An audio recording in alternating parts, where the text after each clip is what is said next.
Hey everyone, welcome back to the channel. Today we're talking about something small but very important. It's the rechargeable lithium-ion 18650 batteries. These things power flashlights, laptops, e-bikes, power tools, and a ton of other devices. But here's the thing, not all 18650s are the same. Some have built-in protection like this one here, and some don't. And using the wrong type in the wrong device can actually be dangerous. So today I'm going to break down the different kinds, how to use them, how to charge them, what to avoid, and more importantly, critical safety tips. So let's come on in closer and take a look at these. So first off, what exactly is a 18650 battery? Well, the name comes from the size. It's 18 millimeters wide, 65 millimeters long. It's a rechargeable lithium ion cell, and it's known for its high energy density and very long lifespan. But there are two basic categories of these batteries. There is the protected and the unprotected.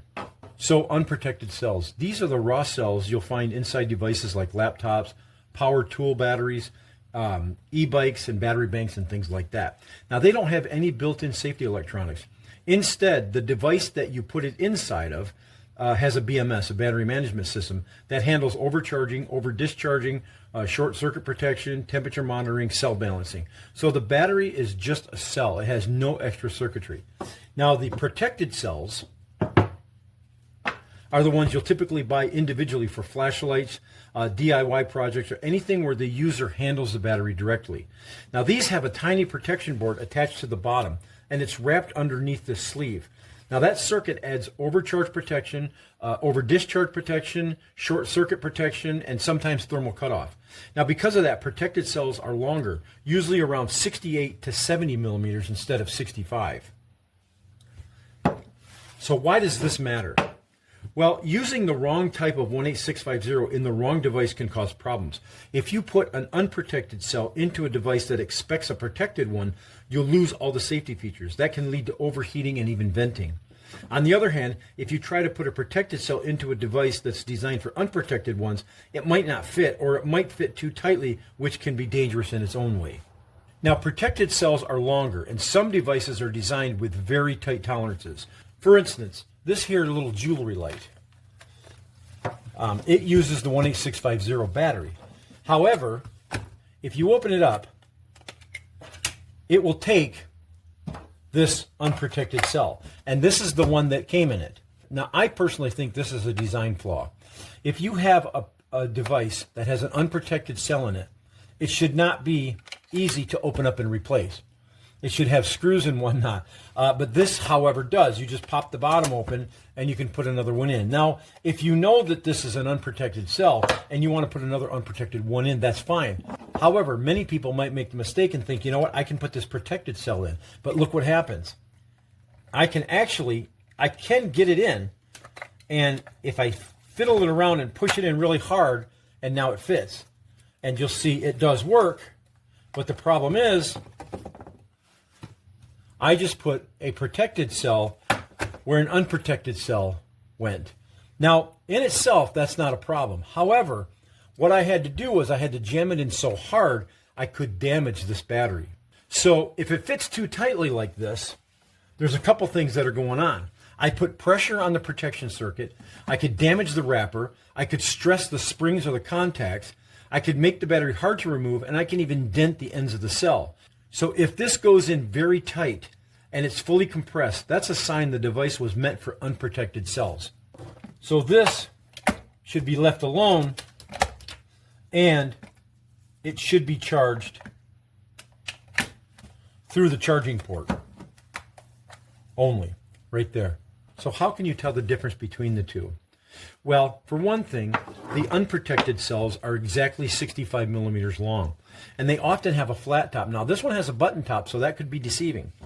They're usually found inside battery packs or inside a device that is not easy to get to. For instance, it may have a screwed down lid or a battery compartment. It may be screwed in, not easily accessible. And it often has no markings. This one here does have some black lettering that shows the milliamp and whatnot, but has no other markings on it. Now the protected cells, on the other hand, these are longer than 65 millimeters, and they often have a button top. And sometimes they're labeled protected, and the bottom may look like it has an extra layer and it has a sleeve. So if you'll notice on here, this one here, it says integrated battery overcharge, and it says discharge protection. So this one here is a protected battery cell. So here's a common question.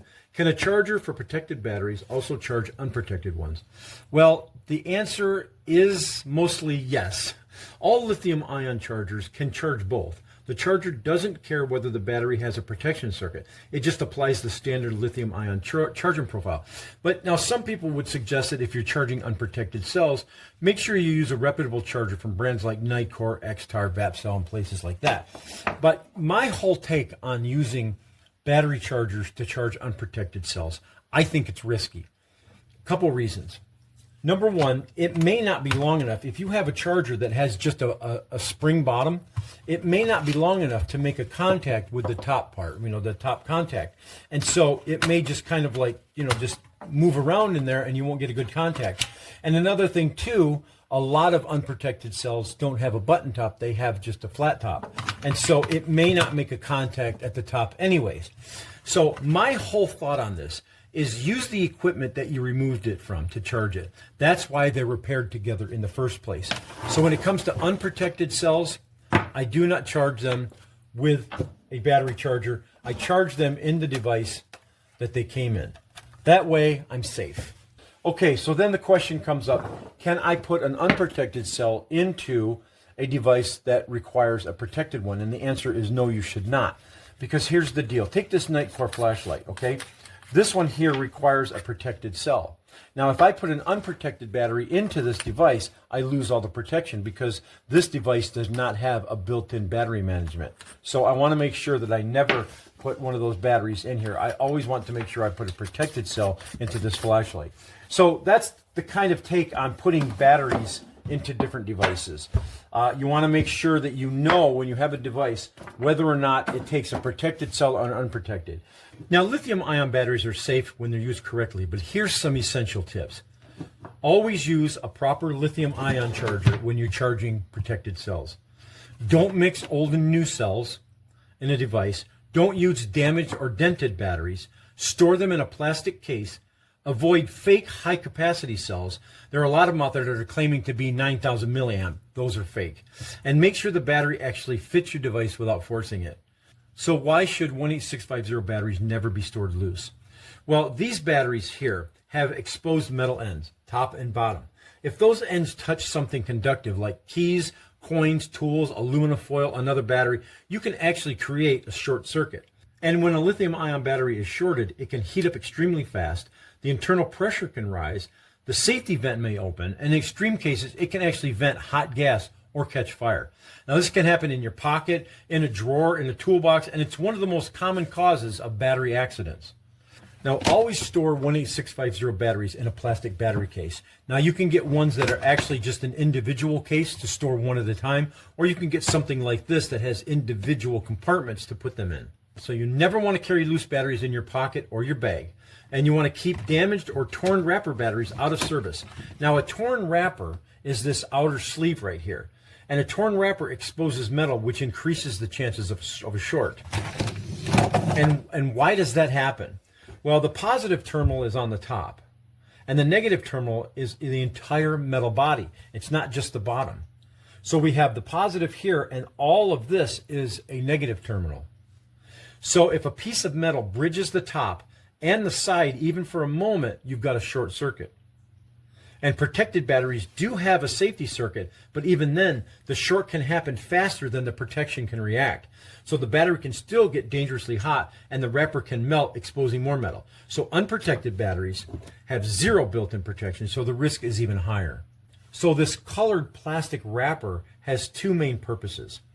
Any metal object touching the positive top and any exposed part of the metal can would instantly short the battery. And on lithium-ion cells, it can lead to dangerous overheating or fire. So the wrapper prevents accidental contact, and it keeps the battery safe to handle. So just to be clear, the top button there is the positive terminal. The negative is the bottom. The entire casing around the outside and the very top rim is all negative terminal. So if the wrapper tears or even a small rip Keys, coins, or metal tools can touch the battery, short circuit it.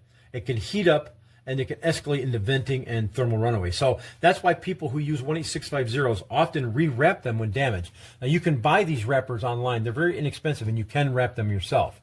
So you should never use a battery like this if its wrapper is damaged or missing.